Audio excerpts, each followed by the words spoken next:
Bonsoir Romain. Et tu es encore au bureau? Bourdon a avancé la réunion à demain matin.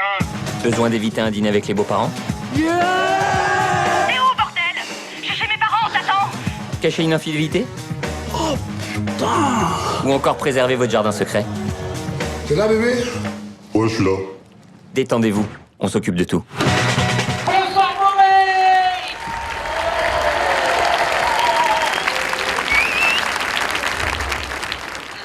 Merci infiniment d'être venu voir le film. On espère que ça va vous plaire. Ça nous fait très plaisir. J'en profite pour saluer, je crois, il y a ma marraine en plus dans la salle. J'ai de la famille. Je sais pas où ils sont. Ils sont là. Ah, gros bisous, Manou, Evelyne. Gros bisous, Jean-François. Je fais des gros bisous. Non, moi, ça me tient vraiment à cœur parce que voilà, j'ai toute ma famille dans la région, du côté de Saint-Just-en-Chaussée. Donc, je suis très heureux d'être ici. Merci. Ouais.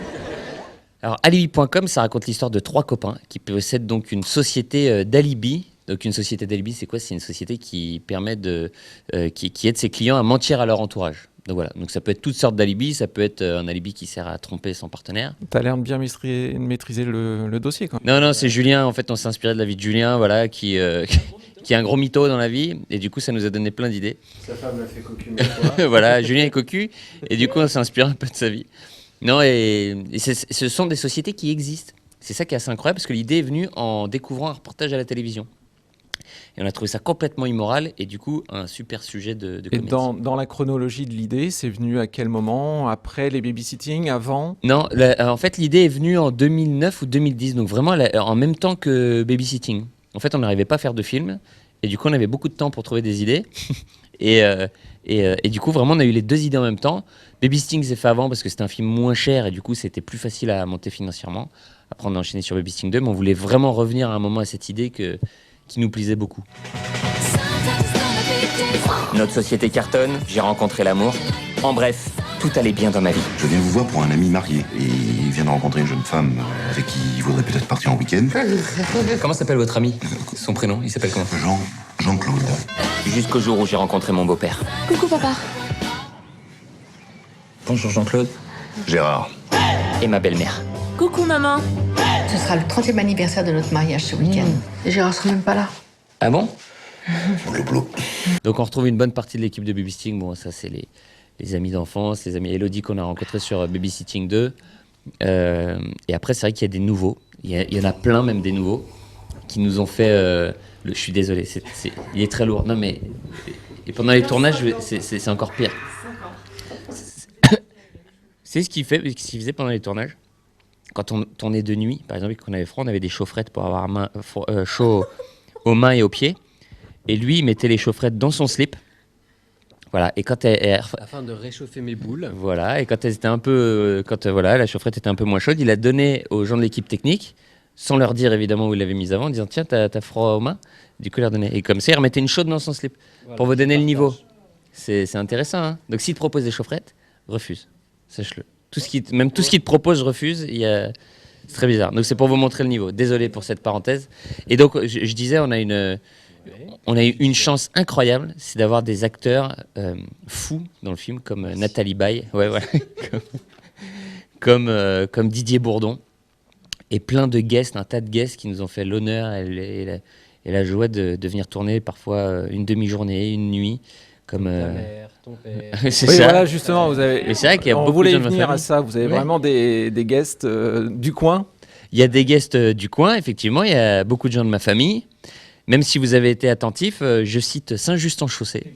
Cadmerade cite Saint-Just-en-Chaussée. Je me souviens quand je lui ai écrit cette phrase et quand il arrivait sur le plateau, il disait mais c'est quoi Saint-Just-en-Chaussée? Et je lui dis t'inquiète, c'est la famille, t'inquiète. Donc il voulait même changer le nom parce qu'il n'arrivait pas à le dire. Saint-Just-en-Chaussée. Il me sortait un autre truc. Je dis mais non, dis Saint-Just-en-Chaussée, c'est très bien Saint-Just-en-Chaussée. Et du coup voilà. Donc il y a des petits clins d'œil. Flo commence à me poser plein de questions. Qu'est-ce que je vais faire? C'est la merde. Je vous l'ai pas encore dit, mais j'ai des petits problèmes de narcolepsie. Bah c'est pas grave, dès qu'on voit une aire d'autoroute, tu t'arrêtes, tu peux tenir jusque là. Oui, sans problème. Bah cool. Et t'as ça depuis longtemps? Oh Mehdi, réveille-toi. Donc une question pour Elodie. Dans le plus beau métier du monde, vos parents sont Gérard Depardieu et Michel Larocque. Dans Qu'est-ce qu'on a fait au bon Dieu, vos parents sont Christian Clavier et Chantal Lobby. Et là, vos parents sont Didier Bourdon et Nathalie Baye. On vit comment ce plaisir et cette pression en même temps? On vit ça comment? Effectivement, je suis plutôt gâtée. Alors, le plus gros métier du monde, j'avais 9 ans, donc la pression, elle n'était pas là.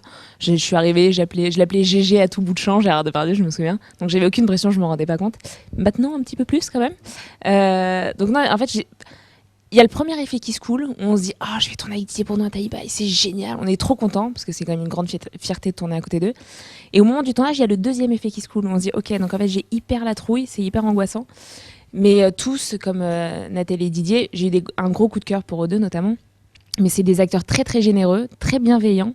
Donc la peur se dissout très rapidement, et c'est vraiment un bonheur de tourner à côté d'eux. Puis on apprend beaucoup, parce que c'est vraiment une vraie leçon, quoi. C'est des acteurs incroyables, donc... hyper chanceuse, quoi. J'ai beaucoup de chance. Donc Philippe, le fait de choisir Nathalie Baye, de lui donner quand même un rôle, quand on écrit ce rôle-là, on pense à Nathalie Baye, ou on se dit non, on pense à personne, parce qu'il y a des interdictions, on se fait des autocensures finalement. Non, heureusement, quand on écrit, on pense pas tout de suite à Nathalie Baye, parce que alors les gens n'ont pas vu le film encore, mais le rôle va très loin dans la comédie. C'est vrai. On a vraiment pour pousser les limites. Et je pense que si on avait su d'office que c'était Nathalie qui ferait le rôle, on ne serait pas permis tant de choses. Et même quand on lui a donné le scénario, qu'on a fait la lecture, moi j'étais persuadé qu'il y a des scènes qu'elle refuserait ou qu'elle voudrait qu'on réécrive. Et rien du tout. C'est-à-dire que Nathalie, elle y est à fond. Elle est mortelle. Elle adore se marrer. Elle est à fond dans notre délire. Elle nous a suivis. Et on en est très heureux parce que le film en est plus drôle que plus drôle. Voir Nathalie Baye faire de telles choses dans la comédie, ça rend le film encore plus drôle. Là, vous êtes en fin de présentation de tournée d'avant-première, on va dire, dans la dernière partie. Comment a été reçu le film? Parce que, bon, il faut bien préciser, moi j'ai adoré votre film. Ah, c'est gentil. Très clairement. C'est vraiment... on est dans totalement autre chose que Babysitting 1 et 2, mais là on est sur du tout public. S'il y avait quelques petites vannes dans le 2 par exemple, où on a quelques difficultés en tant que parents d'emmener nos enfants, là on peut emmener toute la famille, donc encore plus de monde, et finalement c'est très bien réussi, parce que l'idée de départ pourrait durer quelques minutes, et vous l'associez à du vaudeville, et là c'est aussi une force au niveau du film. Donc comment a été reçu le film ? Déjà, merci beaucoup pour tous ces gentils compliments. On a énormément de chance, c'est-à-dire que c'est vrai qu'on a fait beaucoup de villes, beaucoup de cinéma, on a même participé au Festival de l'Alpe d'Huez, et l'accueil, franchement, on ne s'attendait pas à un tel accueil, à un accueil aussi chaleureux. On avait peur de décevoir après Babysitting 2, qui avait été des succès en salle. Et franchement, on n'est pas déçus. Franchement, c'est extraordinaire. Quand on a présenté le film à l'Alpe d'Huez, on a eu une standing ovation du public, par exemple. Hier, on était à Tours, pareil, les gens debout. Donc l'accueil est vraiment formidable. On en profite au maximum. Le film n'est pas encore sorti, donc peut-être qu'on va redescendre et qu'on va se dire bon, en fait, mince, on s'est trompé. Au moins, on aura fait une belle tournée d'avant-première. En tout cas, notre tournée d'avant-première, voilà. Et les gens sont très généreux, très réceptifs, et on les remercie 1000 fois de venir aussi nombreux, parce que franchement, les salles sont blindées à chaque fois. Mais je pense aussi c'est parce que vous restez authentique. Très clairement, comme certains qu'on reçoit ici, qui se la pètent très clairement, avec des comédies plutôt moyennes. Vous, c'est absolument pas le cas. Vous restez pareil. On vous a vu à Babysitting 1, Babysitting 2, Alibi.com. C'est les mêmes. Vous restez les enfants du pays avec votre simplicité, votre authenticité. Et c'est ce qui fait aussi votre force, je pense. Alors là, je sais pas quoi répondre. C'est très gentil. On prend le compliment pleinement. D'accord. Après, ouais. Bon, d'accord. Je vais aller chercher ma Ferrari garée en double fil et je répondrai à la question après. Quand on pense à ce genre de film, est-ce qu'on est, puisque là, Alibi était déjà dans le prévisionnel pendant Babysitting, est-ce qu'on a déjà un prévisionnel sur une idée future? Oui, bien sûr. On en a plusieurs même. En fait, ça fait tellement longtemps qu'on veut faire ça dans notre vie qu'il y a plein de projets. Il y a beaucoup d'idées dans le tiroir. Donc ça n'arrête pas. Et voilà, on espère pouvoir toutes les faire. Mais tant que les films marchent, Alibi n'est pas encore sorti, mais voilà, on espère que ça marche. Nous, ça nous donne du sursis. À chaque fois, on prend ça comme du sursis. On dit « Ah, c'est bon, on va pouvoir en faire un autre. Ah, c'est bon, on va pouvoir en faire un autre. » Donc voilà, on espère qu'Alibi puisse marcher pour qu'on puisse faire un maximum de films encore derrière. Et comment vous avez créé le personnage de Nawel Madani. Ouais, Madani, pardon. Est-ce qu'elle a participer un petit peu à son personnage, parce que on sait sa fougue sur scène. Et est-ce qu'elle a apporté d'elle-même dans le rôle? Bien sûr, oui. Nawel a ramené sa folie, elle a ramené sa touche. Le personnage était déjà bien gratifié à l'écriture. On avait vraiment en tête un peu ces filles de télé-réalité qui essaient de percer dans l'artistique, et des fois, le talent suit pas forcément. Et voilà, c'était un peu ça notre... parfois, je dis... On a l'impression un peu de retrouver des Cindy quelque chose. Là, oui, Cindy Sander, la fille d'Ad Turner. C'était un peu les références. On va pas se mentir. Et voilà, et Nawel l'interprète divinement bien. On est très fiers. En plus, Nawel vraiment a un succès incroyable dans toute la France sur scène. Et elle a refusé beaucoup de choses au cinéma. Et le premier film dans lequel on va voir Nawel, c'est le nôtre. Et du coup, on en est très fiers. Et on la remercie vraiment. Parce qu'elle est géniale dans le film. Donc on va donner rendez-vous le 15 février pour ceux qui n'auront pas vu le film ce soir. Donc il sera dans toutes les salles, partout en France. À l'affiche, quand même, préciser qu'il y a Alexandra Fechner. C'est un nom bien connu. Oui. C'est une première. On est très fiers de faire le premier film d'Alexandra Fechner. Alexandra Fechner, c'est la fille de Christian Fechner, qui était un des plus grands producteurs Charlot, par exemple. Français. Voilà, il a produit les Charlots, il a produit un tas de choses. C'est un des plus grands, producteurs français, malheureusement disparu. Alexandra a repris la boîte, monté sa boîte Fechner Film. Et on est le premier film d'Alexandra en tant que productrice. C'est un grand plaisir de voir ce logo. Ouais, c'est ça, parce qu'on est de la même génération avec Alexandra. Et voilà, on est fiers que Alibi soit son premier film. Et donc, on n'a pas d'alibi pour le rater le 15. Exactement. 15 février, pas d'alibi, rien. La veille à la Saint-Valentin, donc profitez, et le lendemain, allez voir le film. Il n'y aura pas d'alibi possible. Merci beaucoup. Merci.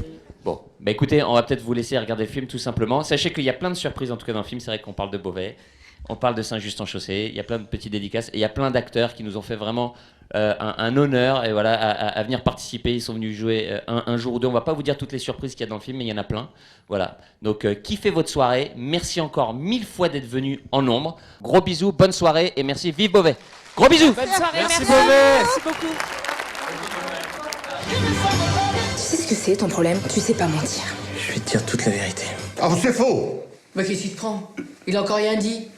Ah, pardon.